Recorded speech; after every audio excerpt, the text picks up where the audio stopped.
हरिः ओं यज्ञेन यज्ञमय जन्त देवस्थानि धर्माणि प्रथमान्य सन्नते हनाकं महिमानः सचन्त्र यत्र भूर्वै साध्याः सन्ति देवाः सेवन्ति कावकुलचम्भगपाठलब्धे पुण्णाग्रजातिखरवेलरसालपुष्पै बिल्वप्रवालतुलसीदलमञ्जरीभिः त्वां पूजयामि जगदीश्वर मे प्रसीद। नानासुगन्धिपुष्पाणि यथा कालोद्भवानि च पुष्पाञ्जलिर्मया दत्ता गृहाण परमेश्वर।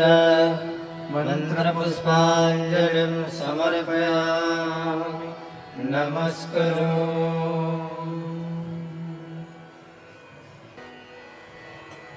गणेशाय नमः।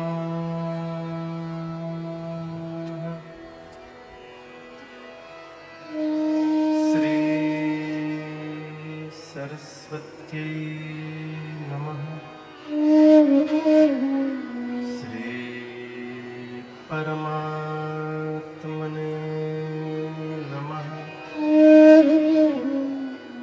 श्री जानकी वल्लभो विजयते तरा।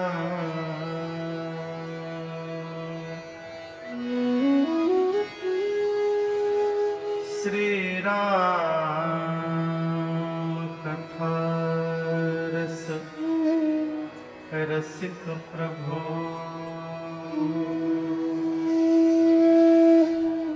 शंभुनाथ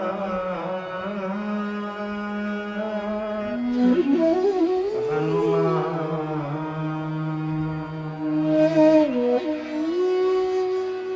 प्रेम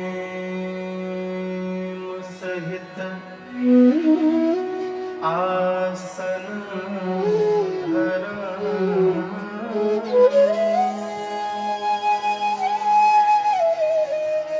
सुनहु कथा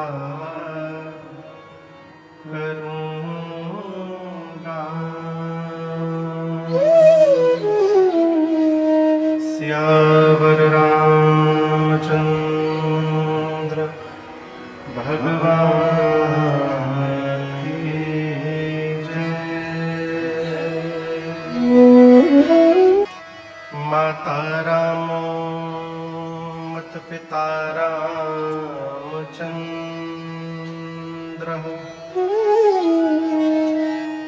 स्वामी रामो मत सखा रामचंद्र।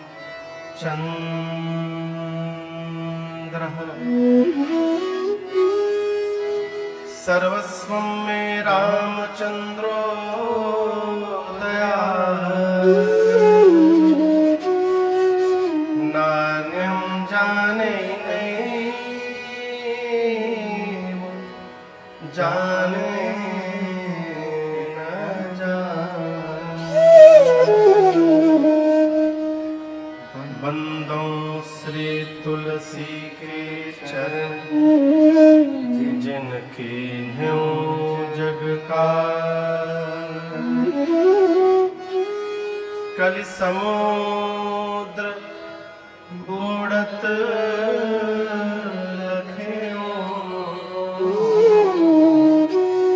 प्रगट्यों सत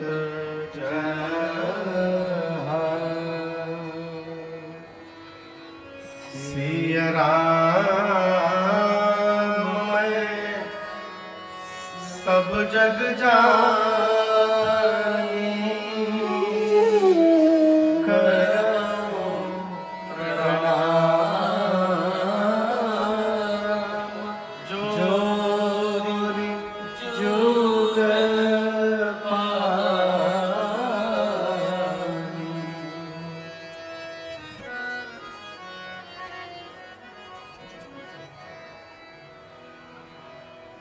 सियावर रामचंद्र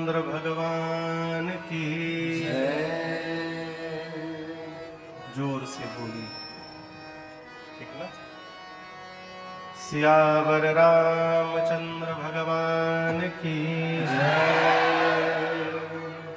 श्री बाल कृष्ण भगवान की जय।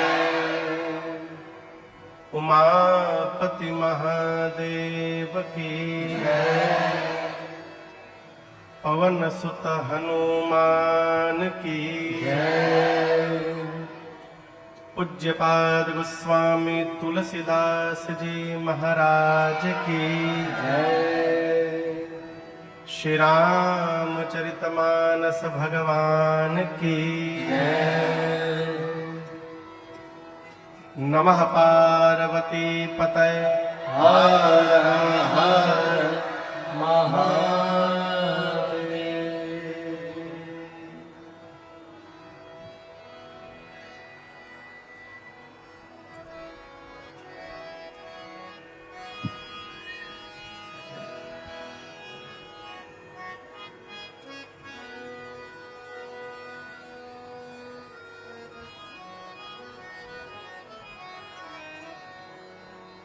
अनंतानंत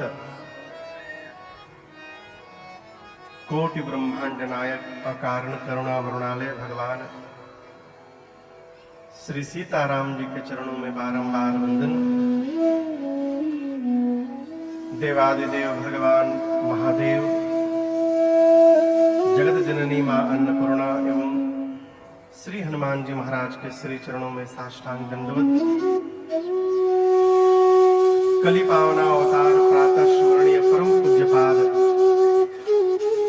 गोस्वामी श्री तुलसीदास जी महाराज के श्री चरणों में बारंबार वंदन। उत्तर प्रदेश के इस बांदा जनपद में राजापुर बांदा में ही आता है। अब अलग हो गया, कोई बात नहीं। पूज्यपाद गोस्वामी तुलसीदास जी महाराज के पावन जन्मस्थली के सन्निकट चित्रकूट के पास स्थित ये जनपद बांदा,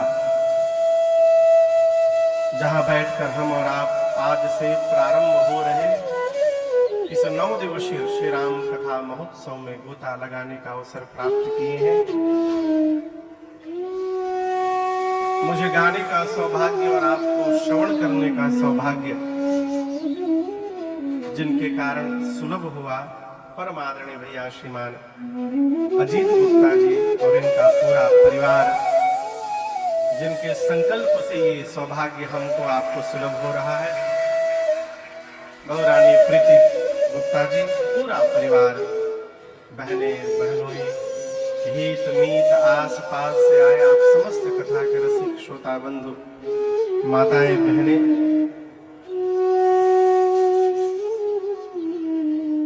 रहने वाले तो बांदा के ही है, लेकिन अमेरिका से आए हमारे बड़े प्रिय भैया संत शिवहरि जी है।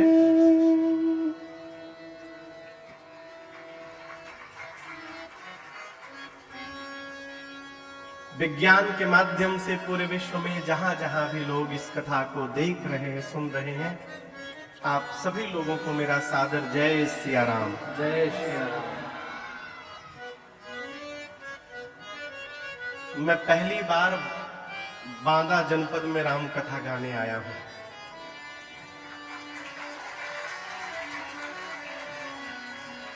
और प्रचार में लगभग पिछले 5-6 महीनों से बांदा के साथ चित्रकूट भी लिखा हुआ था।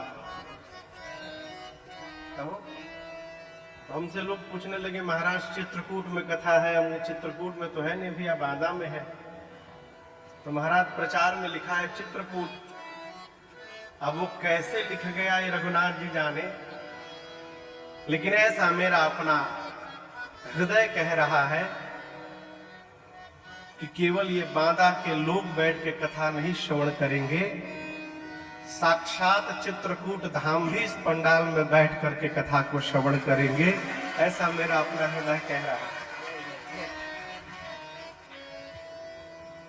आज से लेकर आने वाले 9 दिनों तक जिस ग्रंथ के आश्रय में बैठकर हम और आप इस कथा को गाएंगे, श्रवण करेंगे।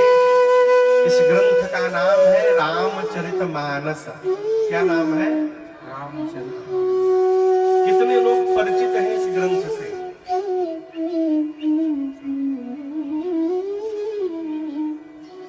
जो हाथ नहीं उठाए होंगे वो समझ ही नहीं पाए होंगे हम क्या पूछे हैं। लेकिन मेरा ऐसा अपना मन कह रहा है कि आप ही नहीं, जितने सनातनी हैं सभी इस ग्रंथ से परिचित हैं। पूज्यपाद गोस्वामी तुलसीदास जी कहते हैं, गोस्वामी तुलसीदास जी महाराज इस बात की घोषणा करते हैं कि ये जो मैं लिखने जा रहा हूं इसको मैं नहीं लिख रहा हूं। किसने लिखा है? राम जी के चरित्र की रचना सबसे पहले रची महेश। किसने रचा? जोर से कहिए। भगवान शंकर ने। हम और आप कुछ लिखते हैं तो कहां लिखते हैं? पूछ रहा हूं। हाँ, कहां लिखते हैं? कॉपी में लिखते हैं, डायरी में लिखते हैं। गोस्वामी तुलसीदास जी मानस को किस पर लिखे थे? भोजपत्र पर। किस पर लिखे? भोजपत्र पर। आज भी राजापुर जाइए तो उनके निवास के पास एक स्थान है, वहां पर एक प्रति अयोध्या कांड की मूल प्रति रखी हुई है। प्रार्थना करने पर दर्शन करने को मिलता है। हम और आप कागज पर लिखते हैं, बाबा ने भोजपत्र पर लिखा, परंतु गोस्वामी तुलसीदास जी कहते शंकर जी ने लिखी। कहां लिखी? रची महेश निज मानस राखा। बाबा ने कहा लिखा? अपने मन पे लिखा। अपने मन के कागज पर गोस्वामी तुलसीदास जी कहते भगवान शंकर ने सबसे पहले राम जी के चरित्र को लिखा और प्रकट कब किया? पाई सुसमय। कौन सा समय प्राप्त करके? सुसमय। अजित बाबू, कौन सा समय? सुसमय। सुसमय माने सु से सुंदर और समय।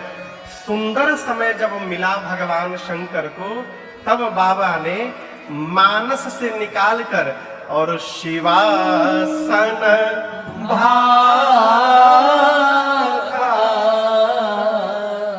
शिवा यानी मां पार्वती के सामने भगवान शंकर ने उस कथा को प्रकट कर दिया, सुंदर समय प्राप्त करके। इस बात को बहुत भाव से समझिएगा। भगवान की कथा जहां तहां जैसे तैसे जिसको तिसको नहीं सुनानी चाहिए।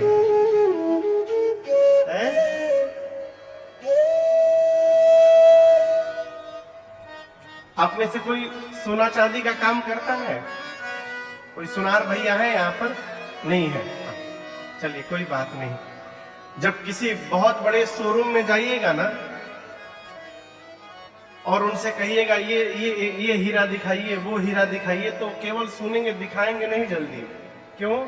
जब तक उनको ये विश्वास नहीं हो जाएगा कि आप वास्तव में ग्राहक हैं, तब तक वो हीरा बाहर से निकालने वाले नहीं हैं। कहेंगे ऊपर से देख लीजिए। उसी प्रकार भगवान की कथा वो अमूल्य हीरा है जिसको जहां तहां नहीं बांटना चाहिए। इसका सही ग्राहक जब तक नहीं दिखाई पड़े तब तक कथा भूल कर भी नहीं सुनानी चाहिए। भगवान शंकर तो उत्तरकांड में कहते हैं यदि इंद्र जैसा राजा क्यों न हो। संत भैया, कौन? इंद्र, साक्षात इंद्र आ जाए और सामने आकर के बैठ के कहे कि महाराज हमको राम जी की कथा सुनाइए, हम कथा प्रारंभ करने जा रहे हैं। इंद्र कभी इधर देख रहे हैं, कभी उधर देख रहे हैं, कभी कान खोद रहे हैं, तो वहां से प्रणाम करके चले जाना चाहिए। यदि श्रोता मन लगाकर कथा श्रवण न करे तो भले इंद्र क्यों न हो, उसको कदापि भगवत कथा नहीं श्रवण करानी चाहिए। ये मर्यादा भगवान शंकर ने दी। कथा किसको सुनानी चाहिए? बाबा कहते हैं राम कथा के ते अधिकारी।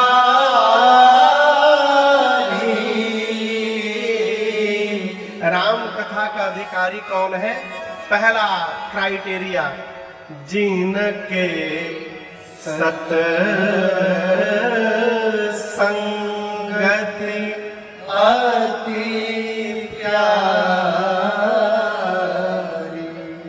जिस जीव को सत्संग से प्रेम है, उसी जीव को भगवान की कथा सुनानी चाहिए। समझ रहे हैं? तो भगवान शंकर लिख करके मन में रखे रहे।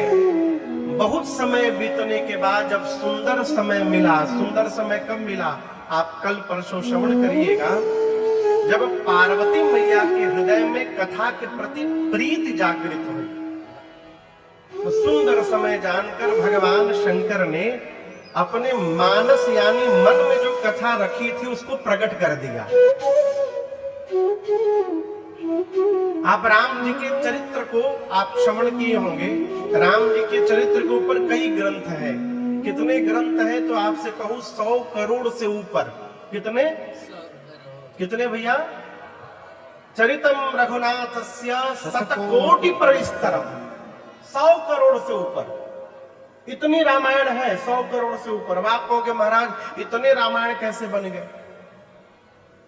तो इसका सीधा सीधा उत्तर समझिएगा। यहां पर आप जितने लोग आज पंडाल में प्रथम दिन बैठे हैं, कल्पना करिए कथा के बाद आप बारी बारी मेरे सामने आए कमरे में। हम आपसे पूछे कि आज आपने क्या श्रवण किया बताइए, तो क्या सब लोग एक ही जैसा उत्तर देंगे? क्यों? अलग अलग क्यों देंगे? सुने तो आप एक ही जगह है, एक ही बात सुने हैं, लेकिन उत्तर सबके अलग अलग हो जाएंगे। क्यों अलग हो जाएंगे? जिसकी मति जैसी रहती है वह उसी प्रकार से समझता है। जिसका बर्तन जितना बड़ा होता है उसके पास उतना ही सामान आता है। एक प्रसंग सुनाऊं। एक भगवान के भगत हुए पूज्य श्री एकनाथ जी महाराज। आपको पता है अभी हम लोग कथा प्रारंभ किए तो श्री हनुमान जी महाराज का और भगवान शंकर का आवाहन किए, क्योंकि कथा के 2 प्रधान श्रोता हैं। अब यहाँ दर्शन करिए व्यासपीठ पर, मैं तो सुना रहा हूँ, सामने मेरे राघव सरकार बैठे हैं। ये सामने बीच में है। मैं पिछले 15 वर्षों से इनको राम कथा सुना रहा हूँ। इधर दाहिने हाथ में भगवान शंकर, माँ भवानी, गणपति भगवान और कार्तिकेय जी बैठे हैं, बाबा का पूरा परिवार। और इधर बाईं ओर श्री हनुमान जी महाराज बैठे हैं। ये दिल्ली के कनाड पैलेस के हनुमान जी महाराज हैं। इनके पहले दूसरे हनुमान जी कथा सुनते थे, वो अभी निवास पर है दरबार में। ये आ गए अपने आप कथा सुनने के लिए, तो 2017 से ये सुन रहे हैं। और मैं आपसे निवेदन करूं, आप सुनिए चाहे न सुनिए, ये तीनों लोग बड़े ध्यान से कथा सुनते हैं, इसलिए हम इनको सुनाकर सौभाग्यवर्धन करते हैं अपना। है? कहीं भी कथा हो, इस बात को याद रखिएगा, हनुमान जी महाराज वहां अवश्य रहते हैं। किसी न किसी रूप में रहते हैं, किसी भी रूप में। जीव जंतु मनुष्य किसी रूप में पहुंच जाएंगे। इसी सिद्धांत से गोस्वामी तुलसीदास जी को श्री हनुमान जी से भेंट हो गई।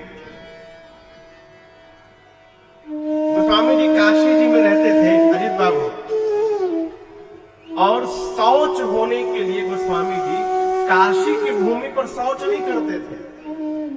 गंगा जी को नित्य पार करके, जिधर मुगल सराय है, गंगा पार करके रेता में उधर जाया करते थे रामनगर की तरफ।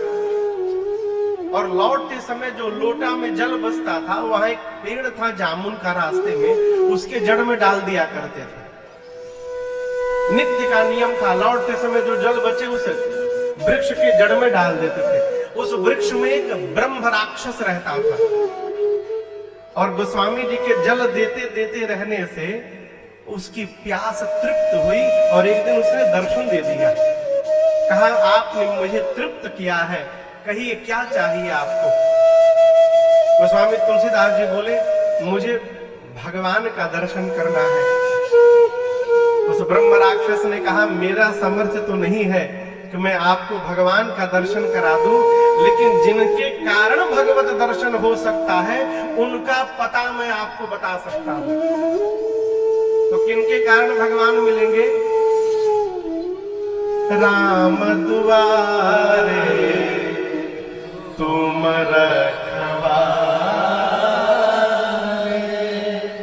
अहो तन आज्ञा बिनु पैसा। भगवान के द्वार पर श्री हनुमान जी महाराज बैठे हैं। बिना हनुमान जी की कृपा मिले राम जी का दर्शन मिलने वाला नहीं है। तो उस ब्रह्म राक्षस ने कहा गोस्वामी जी से मैं ये बता सकता हूं कि श्री हनुमान जी कैसे मिलेंगे आपको। गोस्वामी जी बोले बताइए। बोले किसी भी कथा में चले जाइएगा, कथा पंडाल में जो सबसे पहले आए और सबसे अंत में जाए वो हनुमान जी महाराज हैं, दूसरा कोई नहीं है। गोस्वामी जी काशी में आए, एक जगह कथा चल रही थी। अब सोचे ये कैसे पता चलेगा कि पहले कौन आया है। बोले चल के बैठ जाता हूं, पहले कौन आया है ये तो नहीं चलेगा, लेकिन अंत में कौन जा रहा है ये तो पता चल ही जाएगा। जाकर के बैठ गए, कथा पूरी भई। कथा के बाद महाराज भी चले गए, आयोजक भी चले गए, एक एक करके श्रोता भी चले गए। एक फटा पुराना वस्त्र ओढ़ करके दीनहीन भाव में वेश बदल कर श्री हनुमान जी महाराज बैठे थे पंडाल में। अब हनुमान जी का नियम की सबसे अंत में जाते हैं, गोस्वामी जी जा ही नहीं रहे। हनुमान जी बोले बाबा आप जाइए। गोस्वामी जी बोले आप जाइए। हनुमान जी बोले हम थोड़ी देर बाद जाएंगे, आप जाइए। गोस्वामी जी बोले हम पूरी रात यहीं सोएंगे। जब बहुत देर तक आप जाइए होता रहा, तब श्री हनुमान जी महाराज ने पहली बार गोस्वामी तुलसीदास जी को प्रकट होकर साक्षात दर्शन दिया वहीं पर। और फिर कहा आप धाम जाइए, रघुनाथ जी का दर्शन मिलेगा। गोस्वामी जी को दर्शन प्राप्त हुआ। कहने का अर्थ प्रत्येक कथा में श्री हनुमान जी महाराज विराजमान रहते हैं। तो पूज्य श्री एकनाथ जी महाराज कथा गा रहे थे। बाबू पुष्प वाटिका अशोक वाटिका का वर्णन आया और कथावाचक पूज्य एकनाथ जी बोली अशोक वाटिका में सीता मैया जहां बैठी थी वहां श्वेत रंग के पुष्प लगे हुए थे। किस रंग के? सफेद रंग के पुष्प खिले हुए थे। हनुमान जी महाराज आकर बोले वक्ता से, कथावाचक से, महाराज क्या बोल रहे हैं? मैं वही था, लाल रंग के फूल खिले हुए थे। अब कथावाचक महाराज बोले सफेद रंग के फूल थे। हनुमान जी बोले लाल रंग के फूल थे। कथावाचक बोले नहीं नहीं मैं देख रहा हूं सफेद रंग के फूल थे। हनुमान जी बोले किशोरी जी से पूछा जाए। तो सीता मैया से पूछा गया। सीता मैया बोली न सफेद रंग के फूल थे न लाल रंग के फूल थे, सब नीले रंग के फूल थे वहां पर, है? नील वर्ण के फूल थे। अब तो समस्या और बढ़ गई हो। समस्या पहुंची राम जी के पास। वक्ता ने कहा सरकार हम सत्य कह ही रहे हैं, हमने देखा है भाव में प्रवेश करके वहां सफेद रंग के फूल थे। हनुमान जी बोले आप भाव रूप से प्रवेश करके बोले मैं वहां गया, जाकर देखा था लाल रंग के फूल थे। सीता मैया बोली आप तो आकर देखे थे, मैं कई दिनों तक वहीं रही थी, वहां सारे नीले रंग के फूल थे। अब सत्य सब कहने को तैयार है कि हम सत्य बोल रहे हैं। राम जी बोले आप तीनों सत्य बोल रहे हैं। तीनों ने कहा प्रभु ये संभव कैसे है, सत्य तो कोई एक ही होगा। राम जी ने कहा सत्य तो ये है कि अशोक वाटिका के सारे पुष्प श्वेत वर्ण के थे, सफेद रंग के थे। कथावाचक आनंद हो गया, हम सही कह रहे थे। हनुमान जी बोले प्रभु जो मैंने देखा। राम जी बोले आप भी सत्य बोल रहे हैं। पुष्प तो हनुमान श्वेत वर्ण के ही थे, लेकिन जब रावण के सिपाही सीता जी को त्रास देने लगे तो आपको इतना क्रोध आ गया था उस समय कि आपके आंख में रक्त निकल गया था। क्रोध के कारण आंखें लाल हो गई और उस आंख लाल होने के कारण आपको सारे सफेद पुष्प लाल लाल दिखाई देने लगे थे, इसलिए आप भी सत्य बोल रहे हैं। सीता मैया, हनुमान जी बोले फिर ये कैसे कह रही है मैया कि नीले रंग के पुष्प थे? राम जी बोले ये जितने दिन थी ये सब जगह मुझे ही देखती रहती थी, मेरा रंग नीला रंग का है, इनके को सारे पुष्प नीले दिखाई दे रहे थे। है? कहने का अर्थ है माई बाप, कथा एक ही होती है, परंतु सुनने वाले श्रोता के विचार अलग होते हैं, उनके भाव अलग होते हैं, उनकी बुद्धि अलग होती है, इसलिए सब अलग अलग समझते हैं। उसी प्रकार राम जी की लीला में जितने लोग सहयोग करने आए, सबने अपने अपने बुद्धि से एक एक रामायण की रचना की थी, इसलिए रामायण की संख्या 1 करोड़ से ऊपर हो गई। अब आप जितने रामायण है उनका नाम पढ़िएगा तो प्रायः सबका नाम रामायण ही लिखा गया।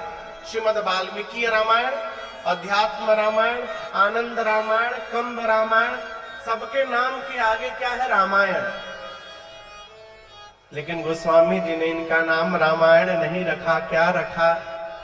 रामचरित मानस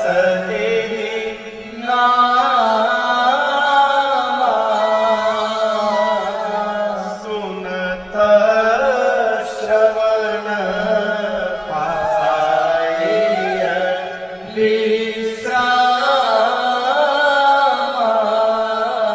गोस्वामी जी कहते हैं इनका नाम है रामचरित मानस। अब ये रामचरित मानस क्यों नाम पड़ा, इसके पीछे समझिए। बाबा कहते हैं भगवान शंकर ने इस चरित्र को रखकर कहां रखा? मानस में।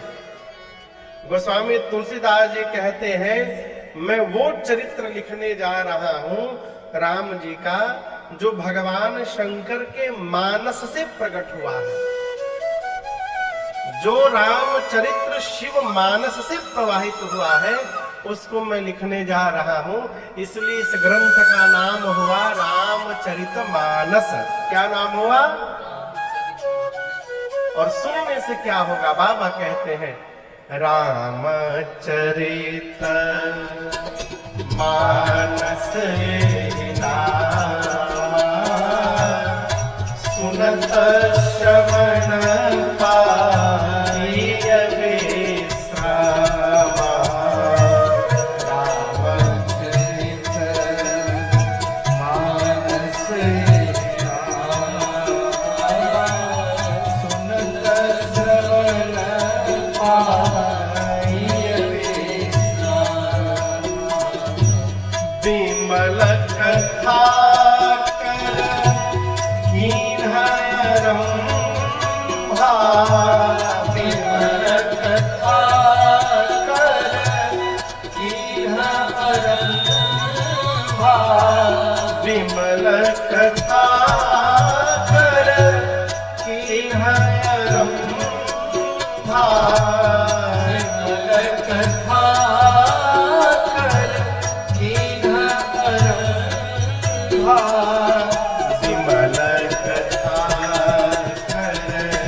गोस्वामी जी कहते हैं इनका नाम है रामचरित मानस।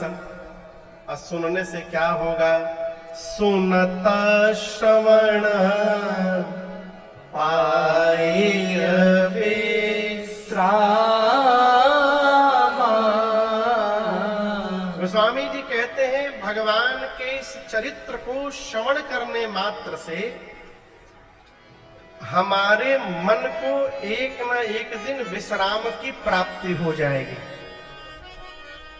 अब यहां पर बड़ा एक सूक्ष्म विषय मैं आपसे कहूं, दो स्थान है, एक यहां और एक यहां। आप समझ रहे हैं?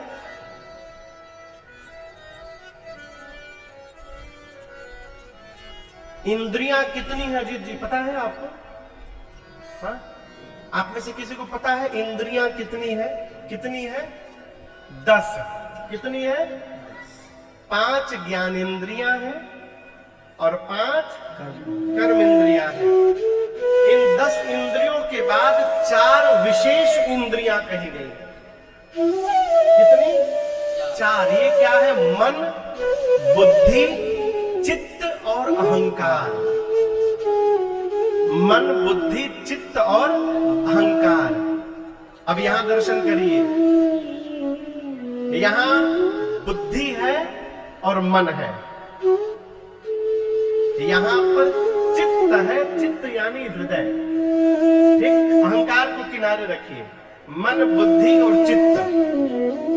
मन यहां पर है, यहां ज्ञान रहता है और ज्ञान का संबंध बुद्धि से है। यहां चित्त रहता है, चित्त का संबंध विश्वास से है। यहां बुद्धि में ज्ञान रहता है, यहां पर विश्वास हो गया तो भक्ति आकर हृदय में विराजित हो जाएगी। भक्ति का संबंध बुद्धि से नहीं है, भक्ति का संबंध हृदय से है। और जब कभी यहां और यहां में द्वंद्व होने लगे ना, बुद्धि का माने कि हृदय का माने, तो वहां बुद्धि को किनारे करके और हृदय का आसरा करना चाहिए। क्यों? बुद्धि तर्क में प्रवेश कर जाती है और हृदय विश्वास में प्रवेश कर जाता है।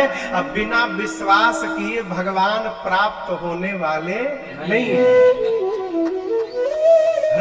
भगवान हृदय से प्राप्त होते हैं, भगवान विश्वास से प्राप्त होते हैं।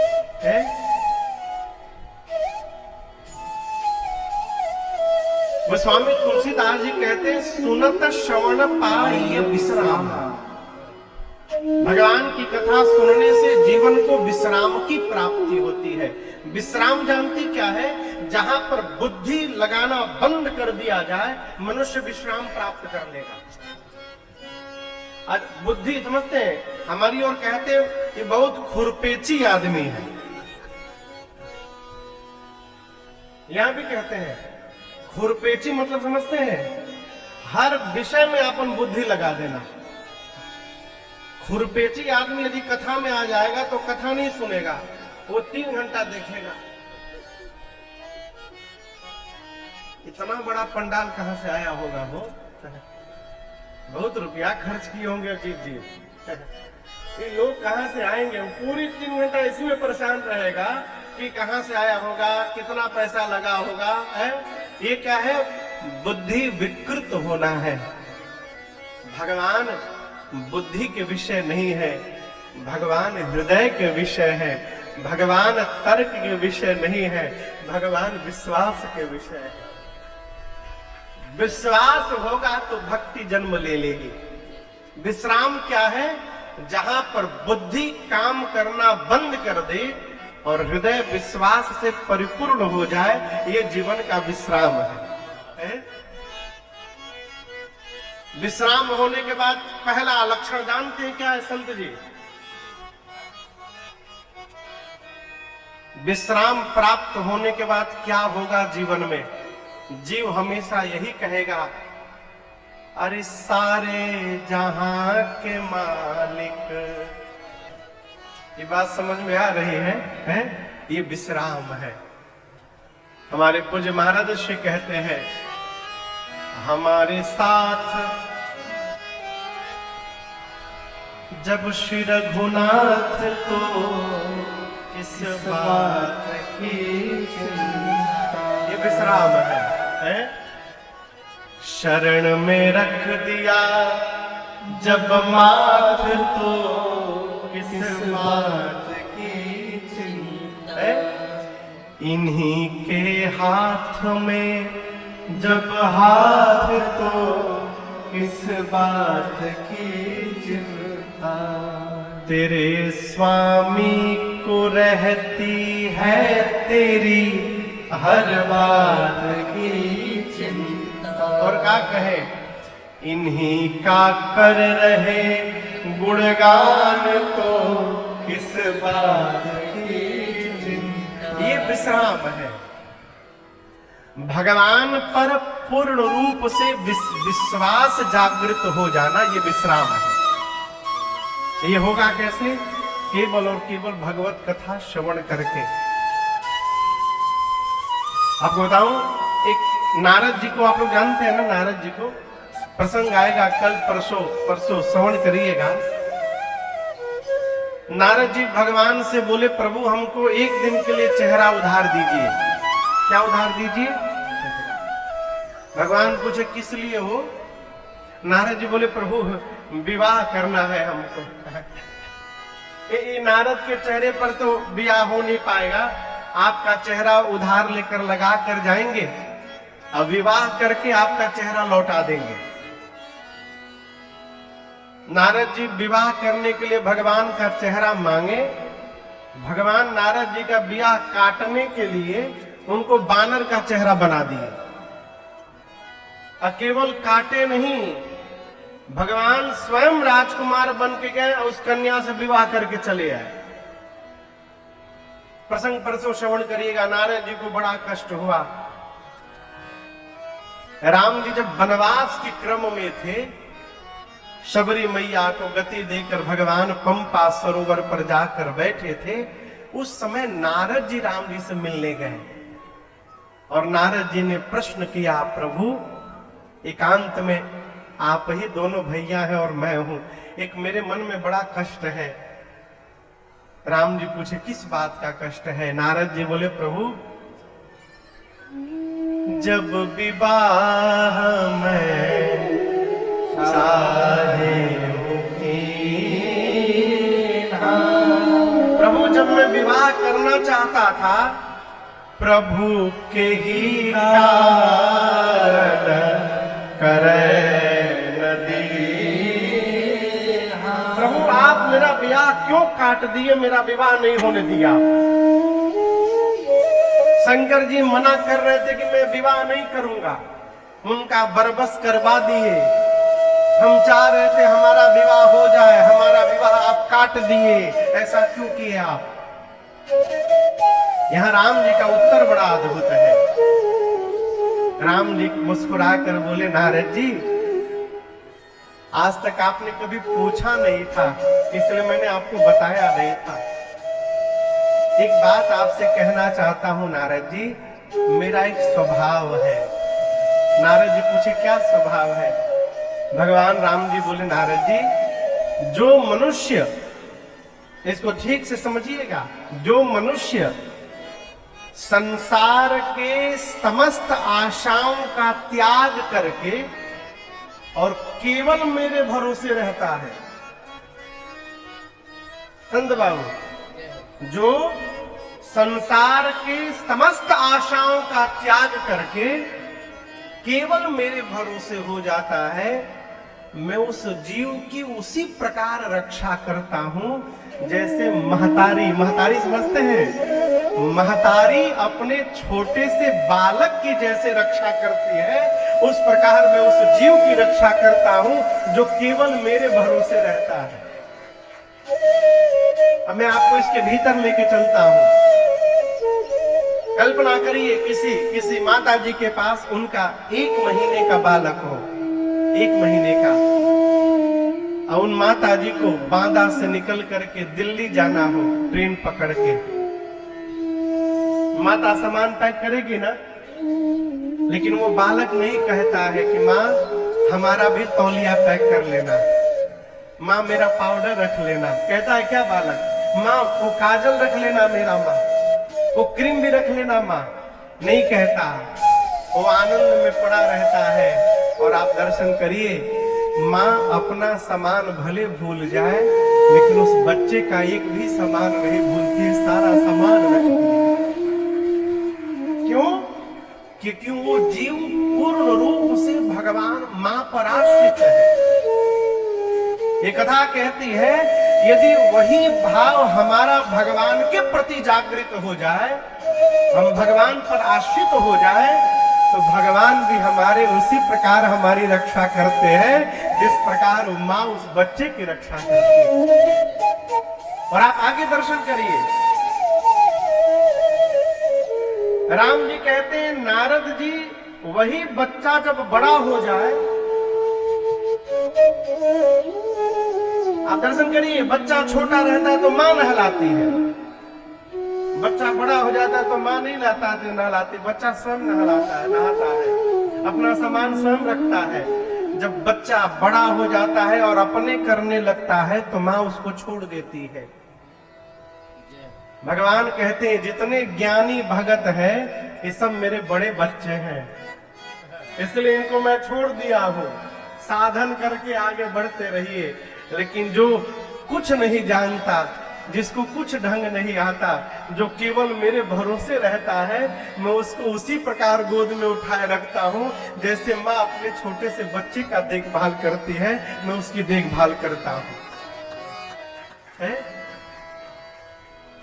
ये प्रसंग कहता है कि भगवान पर विश्वास करिए, विश्वास करिए। जब दांत न थे तब दूध दिया, जब दांत दिया है तो अन्न भी देंगे। विश्वास करिए, यही विश्वास जागृत हो जाना ये विश्राम है। विश्राम हो जाएगा तो मन जो है ना ये हरकत करना बंद कर देगा, फिर यहाँ का काम प्रारंभ हो जाएगा। पूज्य कबीरदास जी कहते थे, अरे मन की तरंग मार लो। किसकी तरंग? ये मन बहुत खतरनाक है। कथा में पंडाल में कथा सुन रहा है, कथा सुनते सुनते मन बेचैन हो जाएगा, रात को डिनर में क्या मिलेगा आज, पराठा मिल जाए तो आनंद हो जाए। अरे बैठा है अमृत पीने, अमृत छोड़ के मन पराठा में पच चला गया। कबीरदास जी कहते हैं माला बाद में जपना, ये जो मन इधर उधर भाग रहा है, अरे मन की तरंग मार लो। माला लेकर जपते रहना ही भजन नहीं है। फिर महाराज, अरे आदत बुरी संभार लो, यही हो गया भजन। आज हमारी जहाज सुबह 5:30 बजे थी कलकत्ता से। हम लोग 3 बजे भोर में निकले हैं घर से, कलकत्ता से लखनऊ आए, लखनऊ से कानपुर गए, कानपुर से चल के 2:30 बजे यहाँ पहुंचे हैं। कलकत्ता एयरपोर्ट पे खड़े थे हम लोग जहाज में चढ़ने के लिए, एक लोग आए,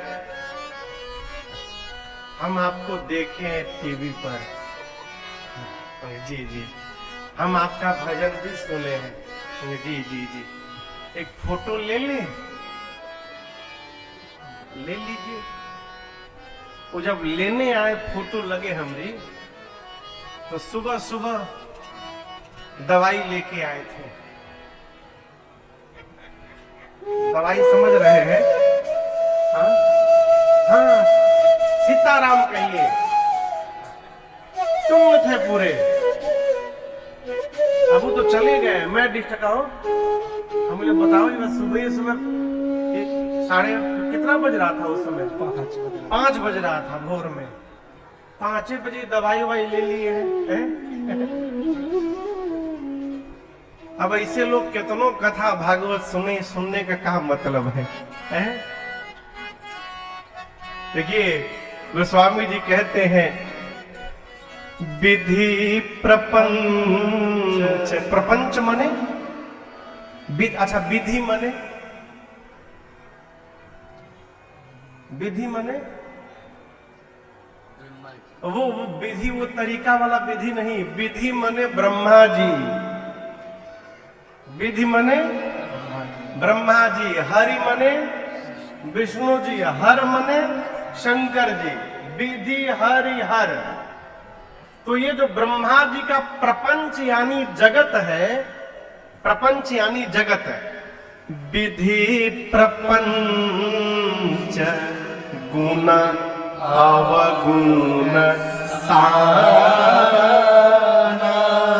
गोस्वामी जी कहते हैं कि ब्रह्मा जी के इस प्रपंच में, जगत में गुण और अवगुण साना हुआ है। क्या किया गया है? साना हुआ। साना समझते हैं?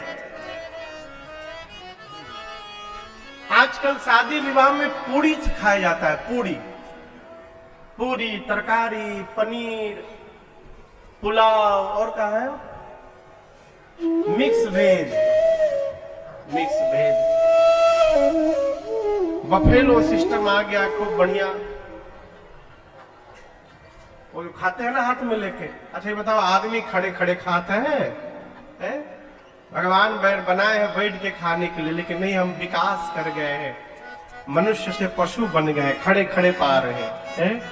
तो हम विरोध नहीं कर रहे, व्यवस्था है तो खाइए, कोई बात नहीं है। लेकिन उसी में हमारे पूर्वांचल में कवि है, उसका नाम रखते हैं कुकुर भोज। कुकुर समझते हैं? वो कहते हैं उस विधा को खाने, कहते हैं कुकुर भोज है हमारा। जैसे टूट पड़ो, कभी जीवन में खाने को नहीं मिला है।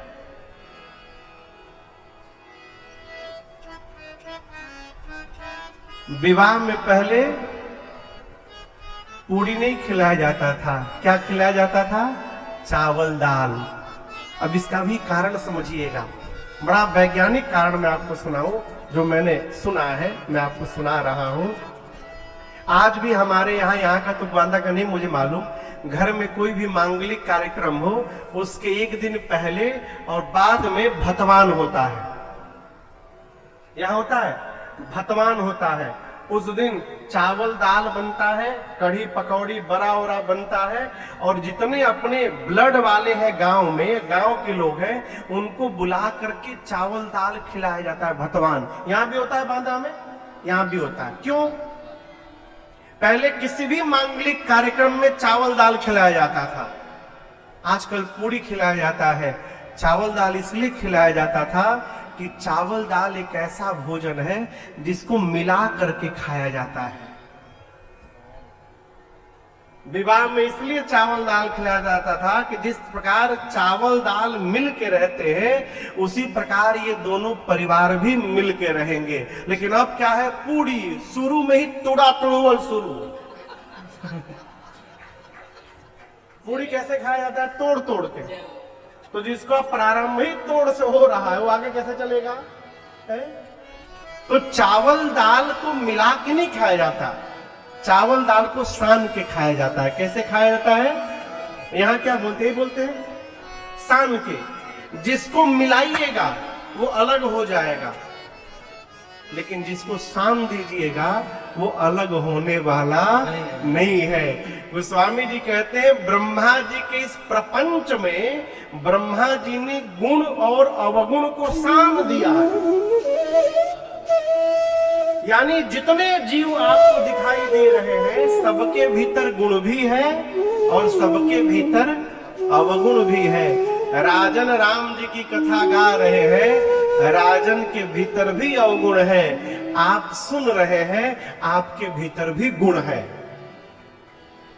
परिपूर्ण परमात्मा को छोड़कर दूसरा कोई नहीं है। भजन क्या है माई बाप? निज हंस रूप धारो, जगत में हंस बन जाइए। हमने पढ़ा है बचपन में, हंस के पास नीर क्षीर का विवेक है। क्षीर यानी दूध। दूध में पानी मिला करके हंस को दे दीजिए पीने के लिए, हंस दूध पी जाता है, पानी छोड़ देता है। आप भी पढ़े इसको, आप भी पढ़े होंगे। हंस के पास नीर क्षीर का विवेक है। जिस प्रकार हंस दूध को ग्रहण करता है, पानी छोड़ देता है, उसी प्रकार यदि हम भी समाज में किसी भी व्यक्ति से उसकी अच्छाई को स्वीकार करे, ग्रहण करे और उसके बुराई को छोड़ दे, तो हम भी भजन कर रहे हैं। यही जीवन का वास्तविक भजन है। बुरे आदमी को कहिए अच्छा आदमी ढूंढ के लाओ, उसको कोई अच्छा नहीं दिखाई पड़ता। अच्छे को कहिए कोई बुरा ढूंढ के लाओ, उसको कोई बुरा दिखाई नहीं देता है। ये जीवन का भजन है? कबीर दास जी कहते हैं, अरे मन की तरंग मार लो, यही हो गया भजन, और आदत बुरी संभाल लो, यही हो गया भजन। हम क्या कर सकते हैं ये योग्यता नहीं है, हम क्या करने से अपने को रोक सकते हैं ये योग्यता है। आप समझ रहे मेरी बात को? बात थोड़ी टेढ़ी है। हम क्या कर सकते हैं ये योग्यता नहीं है, हम समय परिस्थिति आने पर क्या करने से अपने को रोक सकते हैं ये योग्यता है, ये क्षमता है?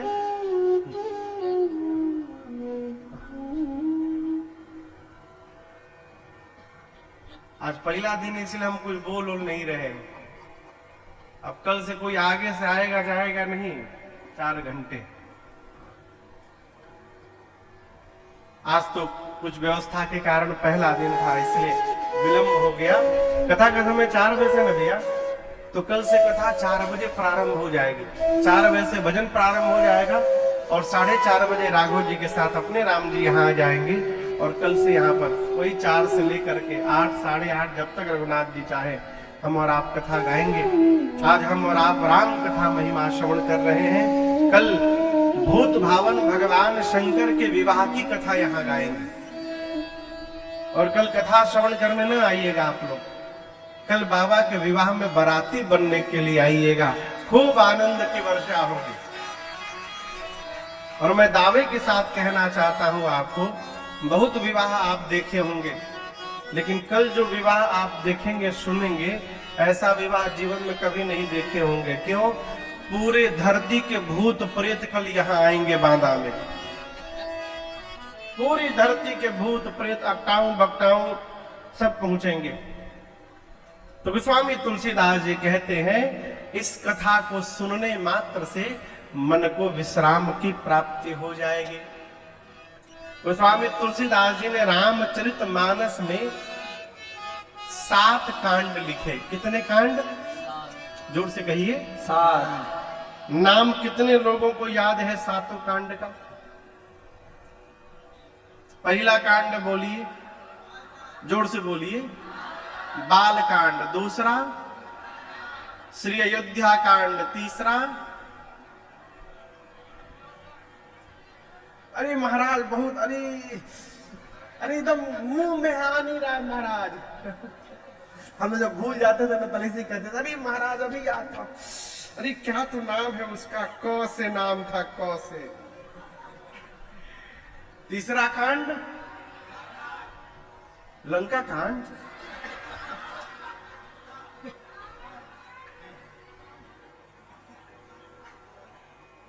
तीसरा कांड कहिए अरण्य कांड। क्या नाम है? अरण्य। अरण्य यानी वन। चौथे कांड का नाम किष्किंधा कांड। 5वां का नाम सबको याद होगा, सुंदर कांड। 6ठे का नाम लंका कांड यानी युद्ध कांड। और 7वें कांड का नाम है उत्तर कांड। रजीत भैया एक बार एक किताब की दुकान में खड़ा था, 2013 की बात है, प्रयाग कुंभ, पिछले प्रयाग कुंभ की बात है। एक दुकान में खड़ा था मैं, उसमें कोई जानता उनता था नहीं, ऐसे आनंद में घूमते रहते थे मेला में है। तो एक पुस्तक मैं देख रहा था, तो बगल एक में माई आई और दुकान वाले भैया से बोली, भैया रामचरितमानस रखे हैं? बोला हाँ माई रखे हैं, एक दे दीजिए हमको। तो दुकान वाले भैया पूछे 7 कांड वाला दे कि 8 कांड वाला? अब हम तो सुन के हिल गए। हम सोचे जीवन बेकार हो गया, आज तक हम 7 ही कांड जानते थे, ये 8 कांड वाला भी मानस जी निकल गए हैं मार्केट में। तो हम चुपचाप खड़े हो गए। माई का उत्तर बहुत बढ़िया था। माई बोली जब पैसे देकर लेना है तो एक कांड का नुकसान क्यों उठाया जाए। बोली हमको 8 कांड वाला दे दीजिए। हम चुपचाप खड़े थे, भाई हम भी दर्शन करें, 8 कांड के मानस जी कहां से आ गए। तो एक पुस्तक लाकर दिए, बंबई से प्रकाशित। उसमें पूज्य पंडित श्री ज्वाला प्रसाद जी की रचना थी। 7 कांड तो गोस्वामी तुलसीदास जी के ही थे, उसमें एक 8वां कांड उन्होंने जोड़ दिया था, लवकुश कांड। लेकिन यहां पर दर्शन करिएगा, गोस्वामी जी ने 7 कांड लिखे। कितने कांड? 7 कांड। एक और आपको बात बताऊं, एक श्रोता ने फोन किया, बोला महाराज गोस्वामी जी कांड क्यों लिखे? कांड तो बहुत खराब शब्द है। हमारे यहां लोग पूछते बताओ कौन सा कांड करके आए हो तुम। यहां भी लोग कहते होंगे गोस्वामी जी कांड क्यों लिख दिए, दूसरा खंड लिख डालते, बाल खंड, अयोध्या खंड। लेकिन आप समझिए, कांड का अर्थ होता है भाग।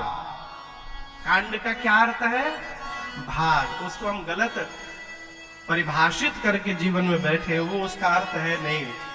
7 कांड लिखे, बाल कांड से लेकर और उत्तर कांड तक। बाल कांड में भगवान की बाल लीला, मानस सरोवर, फिर शिव चरित्र, फिर भगवान के जन्म की भूमिका, फिर भगवान का जन्म, उनका बाल चरित्र, यज्ञ रक्षण, मिथिला भ्रमण, धनुष यज्ञ, फिर सीताराम विवाह महोत्सव। ये सारा प्रसंग बाल कांड में है। और ये बाल कांड रामचरित मानस का सबसे बड़ा कांड है। सबसे बड़ा कांड कौन सा है? बाल कांड। सबसे छोटका कांड कौन सा है?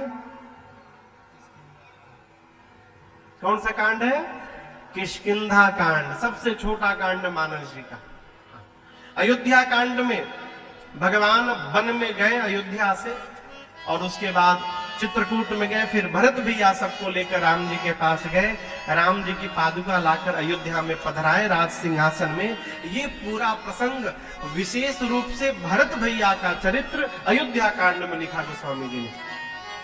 अरण्य कांड में क्या है? अरण्य कांड में अरण्य यानी वन।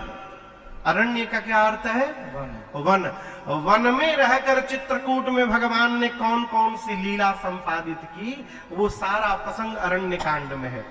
जयंत का प्रसंग, फिर भगवान चित्रकूट से निकलकर पंचवटी नासिक गए, वहां पर कैसे सूर्पणखा आई, नाक कान भंजन हुआ, फिर भगवान ने मारीच को गति दी, खरदूषण का वध हुआ, शबरी मैया को भगवान ने भक्ति सुनाई। ये सारा प्रसंग, अभी जो नारद जी का प्रसंग आपको सुनाया, ये सब अरण्य कांड में गोस्वामी जी ने लिखा। उसके बाद है किष्किंधा। किष्किंधा कांड। किष्किंधा एक स्थान है दक्षिण भारत में, आज भी है। किष्किंधा पर्वत पर भगवान राम जी गए, वहां पर किष्किंधा के राजा कैसे बने सुग्रीव जी, बाली को भगवान ने कैसे गति दी, फिर सीता मैया को खोजने के लिए हनुमान जी महाराज कपियों को लेकर गए। ये सारा प्रसंग गोस्वामी जी ने किष्किंधा कांड में लिखा। सुंदर कांड में क्या लिखा आपको पता ही है। हनुमान जी महाराज लंका गए, सीता मैया का पता लगा कर आए, और भगवान कपियों के साथ समुद्र के किनारे पहुंचे हैं लंका जाने के लिए। ये प्रसंग सुंदर कांड में है। लंका कांड में सेतु बंधन, उसके बाद लंका प्रवेश, लंका पर भगवान का विजय प्राप्त करना, विभीषण जी राजा बने, भगवान वापस अयोध्या पहुंचे, ये सारा प्रसंग लंका कांड में। इसके बाद उत्तर कांड में भगवान राजा बने, राजा बनने के बाद राम राज्य का विस्तार हुआ, और उसके बाद मूल रूप से कागभुशुंडी जी और गरुड़ जी का संवाद, ये सारा प्रसंग गोस्वामी जी ने उत्तर कांड में लिखा। हमारे बिहार में एक बौना बाबा थे, बड़े छोटे थे, छोटी छोटी उंगली, उनकी उंगलियां थी, हारमोनियम बजा के गाते थे खुद। तो एक बार वो बैठे थे तो किसी ने प्रश्न किया कि बाबा रामचरितमानस में क्या लिखा है? कुछ बोले नहीं। फिर उसने कहा बाबा रामचरितमानस में क्या लिखा है? बोला इधर आओ, हम तुम्हारे प्रश्न का उत्तर क्या दे, तुम्हारा प्रश्न गलत है। ये न पूछो कि रामचरितमानस में क्या लिखा है, पूछना है तो पूछो गोस्वामी जी ने रामचरितमानस में क्या नहीं लिखा है। सब लिखा है। महापुरुष कहते हैं जीवन में ऐसा कोई प्रश्न नहीं है जिस प्रश्न का उत्तर कांड में गोस्वामी जी ने नहीं लिख दिया, जीवन से संबंधित। इसलिए सुंदर कांड खूब पढ़िए, लेकिन सुंदर कांड के साथ साथ और भी जो 6 कांड गोस्वामी जी ने लिखे हैं उनको भी पढ़ने का स्वभाव बनाइए। अब दर्शन करिए, मानस के 7 कांड में इस पंडाल में कथावाचक कौन है? जोर से कहिए। रघुनाथ जी की कृपा से मैं आपको कथा सुना रहा हूं।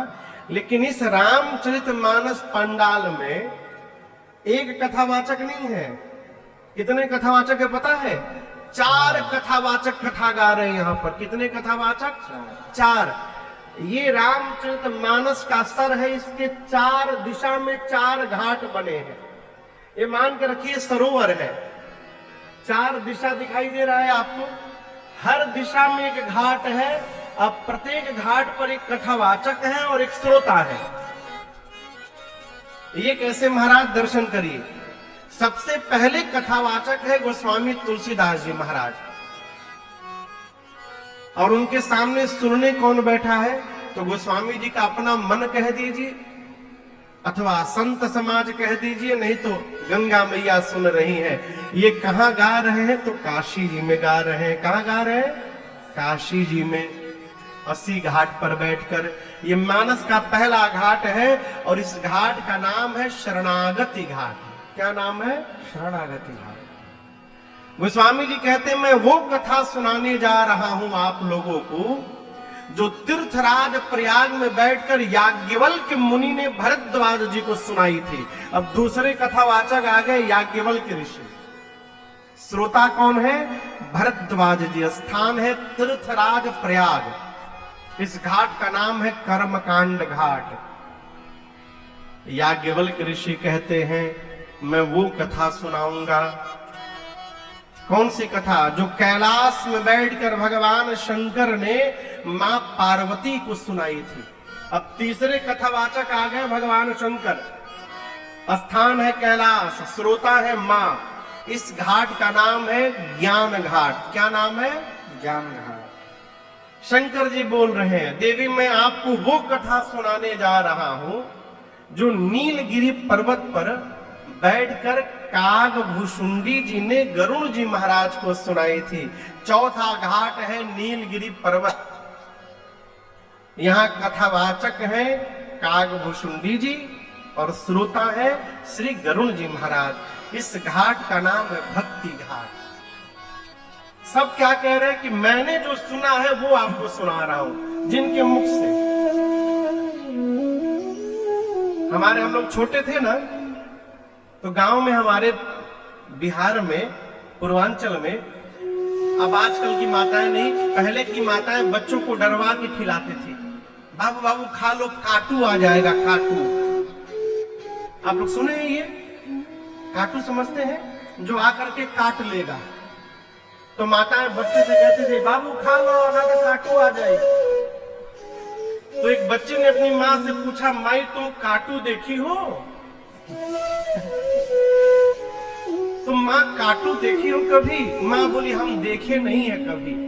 तो बच्चे ने कहा तुमको कैसे मालूम, नहीं खाएंगे तो काटू काट लेगा। तो माई बोली हम भी जब छोटे थे ना तो मेरी माई भी हमसे कहती थी खा लो नहीं तो काटू काट लेगा। उसी प्रकार जितने लोग हैं सब किसी न किसी से भगवत कथा सुने हैं, इसलिए आपको सुना रहे हैं। राजन भी अपने गुरुदेव भगवान से पूज्य महाराज ऋषि से कथा सुने हैं, तब जाकर यहाँ बैठकर बादा में आपको कथा सुना रहे हैं। जब तक कोई श्रोता नहीं बनेगा तब तक वक्ता बन ही नहीं सकते। इसलिए कहने से अधिक महत्वपूर्ण है बैठ करके सुनना। और सभी वक्ताओं ने एक ही बात कही, महिमा गाई, क्या क्या? इसे श्रवण कर मिट जाती है। किसे श्रवण करके? भागवत जी की कथा। हाँ? किसे सुन करके? एक जगह हम कथा गा रहे थे, तो जो आयोजक थे वो रात को आए, बोले महाराज क्या नीकी आपने रुक्मिणी विवाह की कथा आज सुनाई, आनंद आ गया महाराज। अब हम सोचे हम तो आज तक कभी जीवन में भागवत बांचे नहीं, तो ये रुक्मिणी विवाह कहां से सुन लिए। अब वो सुने थे कभी कि कथा के बीच में रुक्मिणी विवाह भी कथा होती है, वो खाली भंडारा कराए, कथवे न सुने। किसे सुन करके? कथा। कौन कथा? हाँ, जय जय राम कथा, जय श्री राम कथा। कथा का प्रभाव जानते क्या है? कथा जीवन की व्यथा को समाप्त कर देती है? कथा को उल्टा करिएगा तो क्या होगा? जोर से कहिए, थाक। थाक, थाक यानी थकान। भगवान की कथा श्रवण करिएगा तो भगवान की कथा आपके जीवन की थकान को समाप्त कर देगी। ये कथा की महिमा है? कथा एक होते कथा। कथा जानत है? आप में से के कथा जानत है? कथा कथा जानत हो क्या है? बनारस के लोग ठीक से जानत हो। अच्छा, खाते भी है। कथा जानते? कथा। यदि पान में कथा ना पड़े तो क्या होगा? कहिए कहिए कहिए। हाँ, होठ में लाली नहीं आएगी। नहीं, होठ ना कहिए, मुंह में कहिए। होठ में लाली खाते तो होठ लाली लगाओ पड़ी।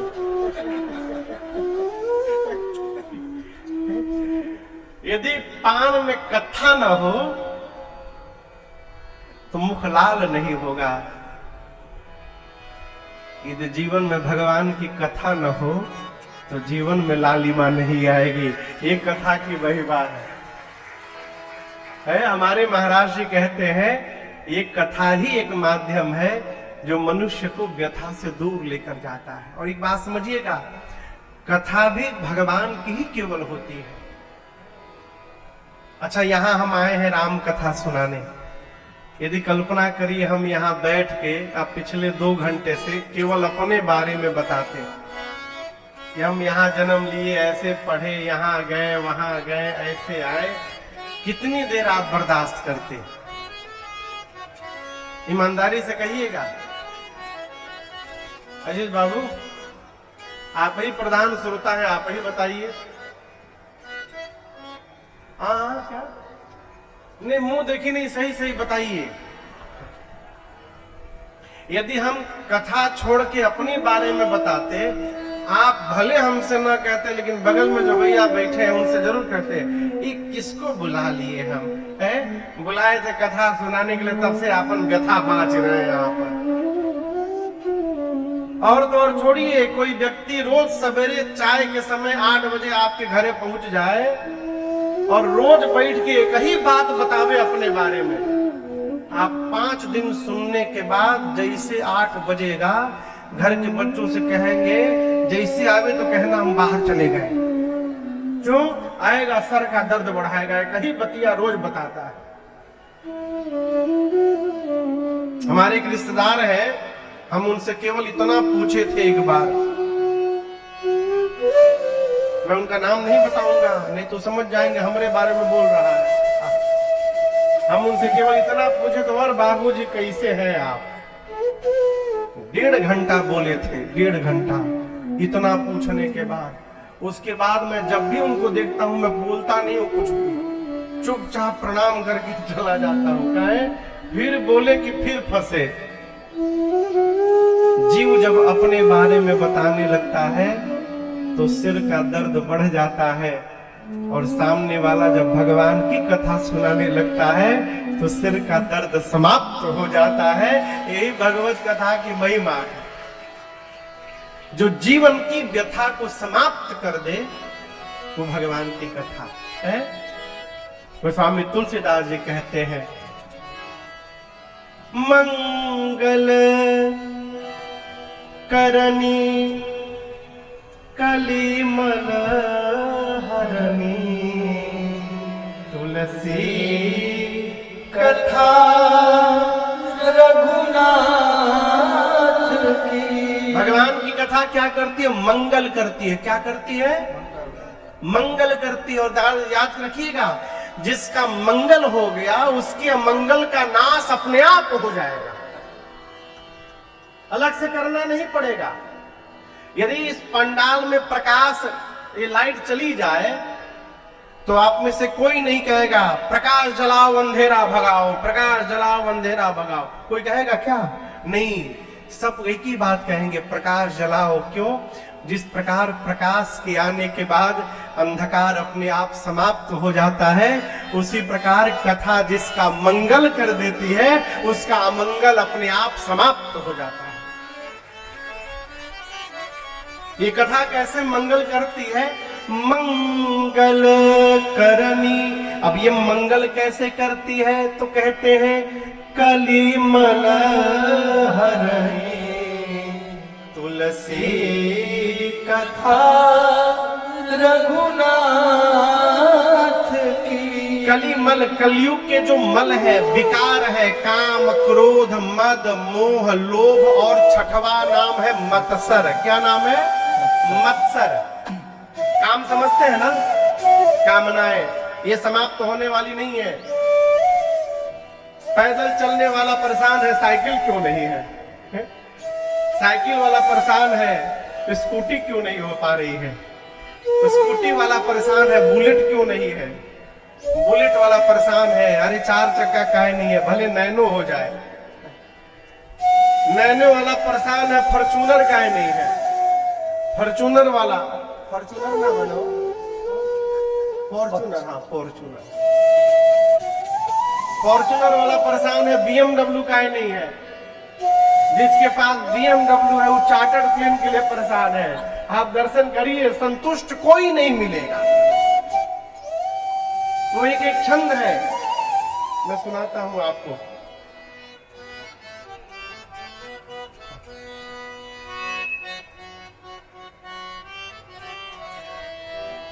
निर्धन कहे धनवान सुखी।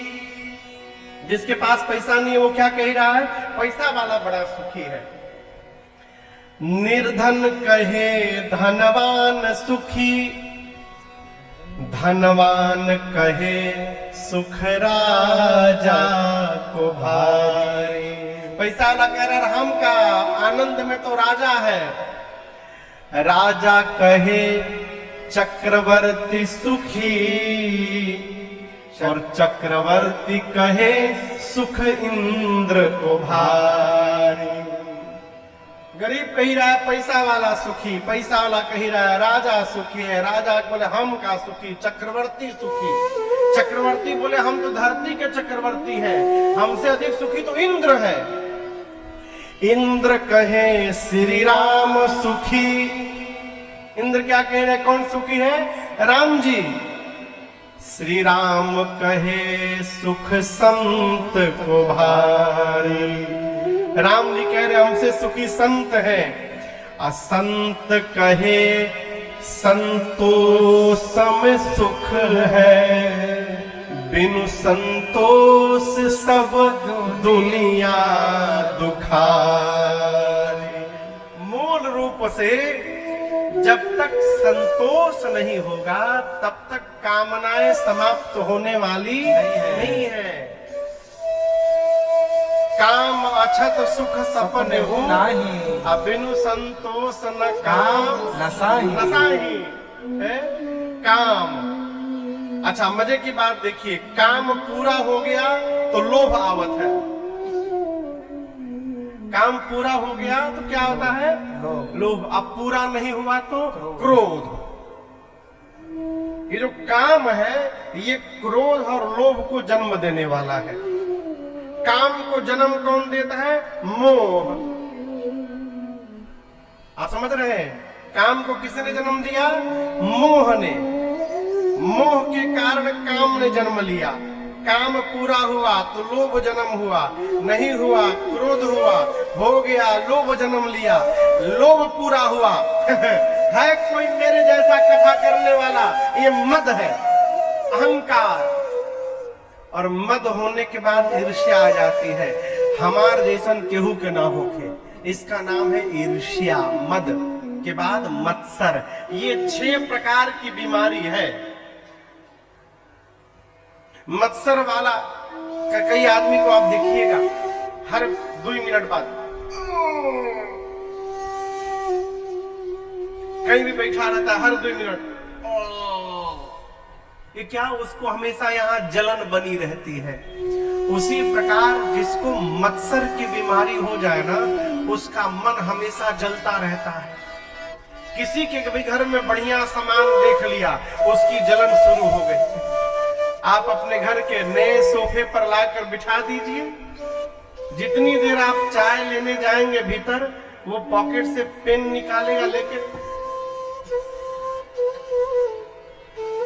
मार के बैठ जाएगा। क्यों? जल्दी फटे। ये क्या है? बीमारी है। किसी के अंदर कोई अधिक होता है, किसी के अंदर कुछ अधिक है। याद रखिएगा, बचा कोई नहीं है, सबके अंदर ये बीमारी है। लेकिन आपसे एक बात कहूं माई बाप, हम और आप इससे बच भी नहीं सकते हैं। इनको कम किया जा सकता है। देखिए, संसार के माया में ही जीना है, माया से बच के कहां जाइएगा। लेकिन बुद्धिमानी क्या है? नाव पानी में रहे, नाव में पानी में आ जाए। पानी में नाव रहेगी तो नाव पार हो जाएगी, लेकिन यदि पानी में नाव आ जाए तो नाव तो डूब जाएगी। हो उसी प्रकार माया में जीवन चले, लेकिन जीवन में माया प्रवेश न करे, इसका साधक को विचार करना चाहिए। यदि इसमें विचार कर लिया तो पार हो जाएगा। ये विकार समाप्त कैसे होंगे? धीरे धीरे। इसीलिए गोस्वामी जी कहते हैं ये राम कथा है, सुनत न साहि काम मद दंभा। गोस्वामी जी कहते हैं ये जीव की समस्त कामनाओं को पूरी करने वाली है, कामधेनु है राम जी की कथा। सज्जनों के लिए संजीवनी बूटी है, बुद्धिमान बुद्धिजीवियों को विश्राम प्रदान करने वाली है। याज्ञवल्क्य ऋषि कहते हैं मोह रूपी महिषासुर का वध करने के लिए राम जी की कथा काली मैया के समान है। एक बात याद रखिएगा,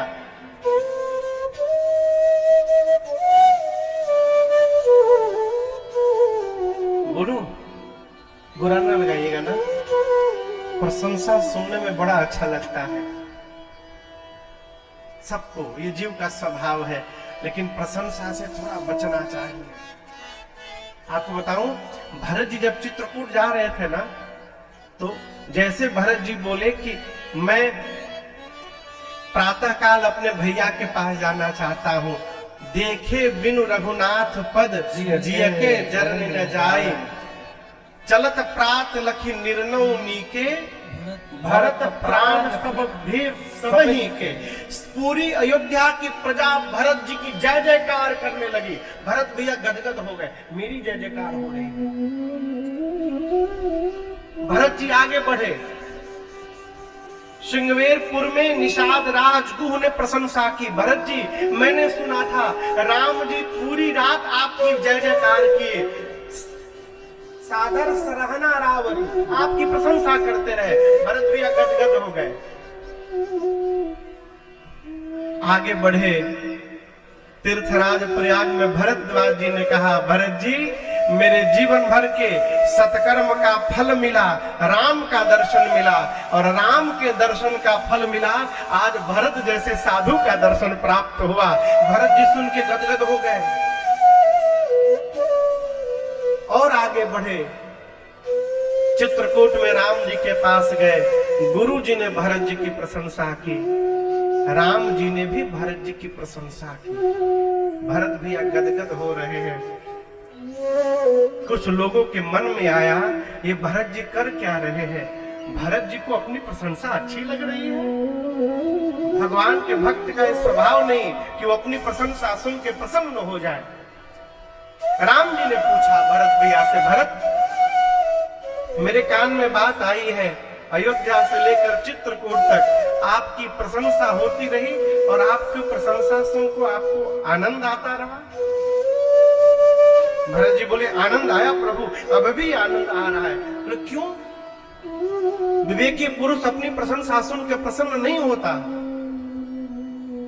भरत जी बोले, नाथ यदि पर्दे के सामने कठपुतली नाच रही हो और यदि कोई कठपुतली को देखकर कठपुतली की प्रशंसा कर रहा है, तो आप बताइए ये प्रशंसा कठपुतली की हो रही है कि उस कठपुतली को नचाने वाले की हो रही है?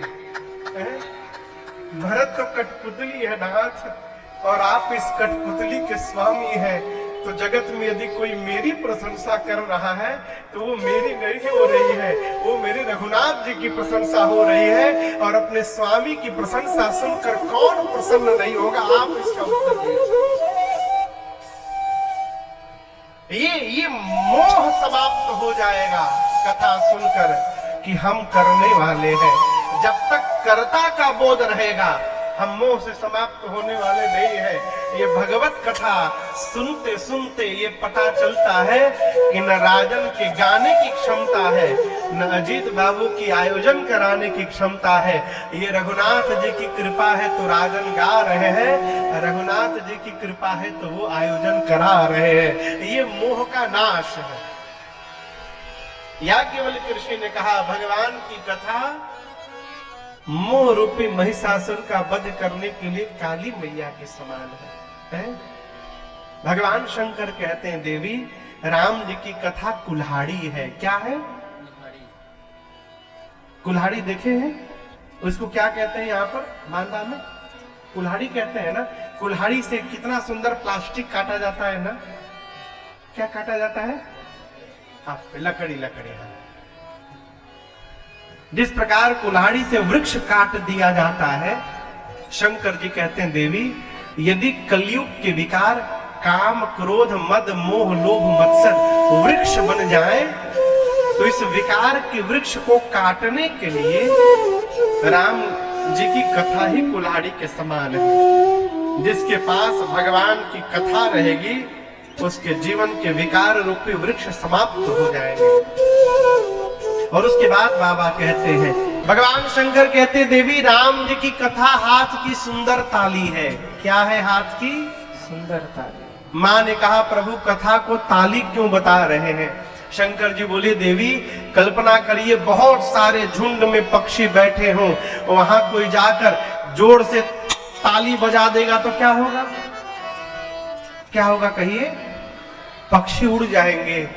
शंकर जी बोले, जैसे हाथ की ताली बजने से पक्षी उड़ जाते हैं देवी, उसी प्रकार जीवन में जो कथा की ताली बजाएगा उसके जीवन से संशय के सारे पक्षी उड़ जाएंगे, उसका सारा संशय समाप्त हो जाएगा। ये कथा जीव को संशय से रहित कर देती है। सभी वक्ताओं ने कथा की महिमा को गाया। आज प्रथम सत्र में कुछ व्यवस्था के कारण विलंब हुआ, इसके लिए हम कथा थोड़े विलंब से प्रारंभ हुई, उसके लिए हम क्षमा चाहते हैं। आज प्रथम सत्र में हमने और आपने इस कथा की महिमा को गाया, श्रवण किया। कल ठीक 4 बजे हम और आप भूत भावन भगवान शंकर और मैया भवानी जी के विवाह की कथा में उपस्थित होंगे। कल आप सादर आइए, दिव्य विवाह में हम और आप सम्मिलित होंगे। हम लोग भी भूत प्रेतों के साथ बाराती बन के बाबा के बारात में चलेंगे। तो कल मिलते हैं, तब तक के लिए लोग अपने दोनों हाथों पर उठा करके एक साथ में कहेंगे, हरे राम राम राम हरे हरे, हरे कृष्ण कृष्ण कृष्ण हरे हरे। कथा विसर्जन आज की प्रभु शंभुनाथ हनुमान, राम लखन श्री जानकी सदा करो कल्याण। सियावर रामचंद्र भगवान की जय, बाल कृष्ण भगवान की जय, उमापति महादेव की जय, श्री हनुमान जी महाराज की जय, आज के आनंद की जय। जय जय श्री सीताराम।